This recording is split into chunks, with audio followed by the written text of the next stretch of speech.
Get off your boots, hats, coats, everything. Leave your worries on the doorstep, cause we're going by and by. Just direct your feet, you and me, on the sunny. The Fujifilm XPro3 made me fall in love with black and white photography for the first time. And that's a pretty big deal because I've been shooting for decades at this point, and I've never intentionally gone on a photo walk or to a photo shoot with the idea of having black and white photos as deliverables.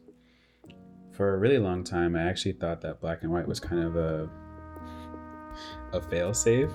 I would use it whenever I was shooting a gig, like a music gig, and the lighting was really weird and putting kind of color casts on some of the band members' faces. Or I would use it when I took a photo and I didn't really know how to edit it and I needed a quicker turnaround, so I would just put it in black and white. But over the past few years, something has definitely changed, and I think it's due to two things. So one is definitely this camera. Being able to see black and white in real time makes a huge difference, but that's not specific to this camera. I did that with my Sony a7 IV, but what is specific to this camera is being able to tweak and learn in real time what I like or what I want out of a black and white photo. And so what I've figured out is that I like high contrast. I like some lack of clarity, whether that's the clarity setting in Fujifilm or a diffusion filter or both.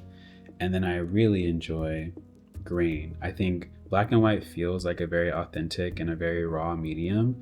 And so the texture and the grain structure that you can play with the Fujifilm settings, I think is a little bit more natural to me than how it is in Lightroom. And because I get that feedback in real time, I think I was finally able to see black and white images that I enjoyed taking, and that just built my confidence and made me want to do it more and more. And then I think on top of that, YouTube has been a huge impact. I think Faisal Westcott has some really cool black and white photos that have been really inspirational for me. I think before that, I hadn't really seen black and white photos from a photographer that I enjoyed, that I wanted to spend time kind of dissecting and looking into more. So those have been two huge factors. But the next thing that I want to talk about is maybe more important, which is I've started to find more and more reasons to take black and white photos. I think I prefer black and white photos for architecture and structure, especially where there's like patterns. And then I think I also really enjoy black and white photography when it's gloomy or rainy or moody. I think it really helps bring out some emphasis in some of those days. That's kind of how I got started on this journey. We went to London last year, and of course it was pretty rainy and gloomy and a little bit miserable, and I really enjoyed taking some black and white photos in those conditions. So having more instances where I can be excited to take black and white images has been a big reason for me to do it more often.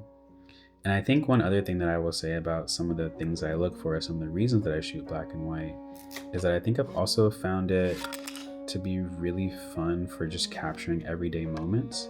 I think sometimes I try to make sure that I'm taking photos throughout the month, and if I'm taking them in color, sometimes they can feel really disjointed. Maybe they're on different cameras, or maybe the lighting is really different, or like how the colors pop or how they look is really different, so it doesn't feel like a cohesive set of images when I look back at the month. But black and white does give me that power to be really consistent, especially if I'm just shooting them on the XPro3. They all have the same recipe, and so then I can look back at the month, and even though we're in different locations with different people and different places, they all have this same look to them. And I think that's really exciting too from a documentation standpoint. So yeah, I found a lot of reasons to shoot black and white recently, and I've really been enjoying it. And I mentioned the recipe, and I think that's something I can put on the screen, but basically it's just Reggie's black and white with some tweaks. As I mentioned, I really like grain, I really like the lack of clarity, and I really like contrast. And so those are kind of the elements that I think are core to the black and white photography images that I enjoy. And I'm definitely still tweaking it and learning it as I go, but that's what I've been enjoying so far. And if you have any suggestions, definitely let me know. And on top of that, if you have any suggestions about film stocks that I should shoot, like actual film, I would be really interested in that, because I still haven't found any black and white film that I really enjoy, which I think is also part of the reason that this progress has been a little bit slower until I got this camera. With color film, I think I was able to pull elements from each of those film stocks and really learn about what I enjoyed with those photos. But with black and white, I haven't been able to lean on a film. So being able to lean on the JPEG workflow was honestly even a quicker turnaround in terms of learning what I liked. So yeah, I'm really happy that I was able to pick up this camera and that it just kind of clicked with me for black and white, because I think that's something that's definitely been missing in my images and my portfolio. But yeah, if you have any suggestions on film stocks, definitely let me know. And I think the next video is going to be about Dreamville. I took some black and white photos there that I really liked, but I also took some color images that I really like. So yeah, the next video I will share some of those, and hopefully I'll see you then.